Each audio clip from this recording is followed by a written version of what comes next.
2च दिवस राहिलेले आहे स्वामी महाराजांच्या प्रकट दिनासाठी. तर बघा या दिवशी महाराजांना कोणकोणते नैवेद्य प्रिय आहेत. तर बघा महाराजांना पुरणपोळी प्रिय आहे, त्याचबरोबर बेसनाचे लाडू, कांदा भजी, श्रावणी घेवड्याची भाजी, हे असे नैवेद्य महाराजांना खूप प्रिय आहेत. त्यापैकीच एक तुम्ही कोणताही नैवेद्य महाराजांसाठी बनवू शकता. तर बघा नैवेद्य दाखवता आधी भरीव चौकोन पाण्यात हे 2 बोटं बुडवून घ्यायचे आहेत आणि त्यानंतर भरीव चौकोन काढायचं, त्यावरती नैवेद्याचं ताट ठेवायचं आहे स्वामी महाराजांपुढे.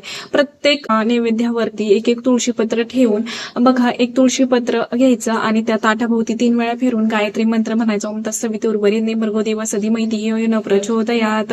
ते तुळशीपत्र ताटामध्ये ठेवायचं आणि दुसरं एक तुळशीपत्र पाण्यात बुडवून घेऊन बघा नैवेद्यापासून ते स्वामी महाराजांच्या चरणांपर्यंत न्यायचं आणि 5 वेळा हा मंत्र म्हणा. ओम प्राणाय स्वाहा, ओम अपनाय स्वाहा, ओम समनाय स्वाहा, ओम व्यानाय स्वाहा, ओम बोधनाय स्वाहा, ओम ब्रह्मणे अमृत तत्वाय स्वाहा. तर ह्या पद्धतीनं महाराजांना नैवेद्य दाखवायचा आहे आणि हे मंत्र म्हणायचे आहेत. तुम्हाला नक्की समजलं असेल. श्री स्वामी समर्थ.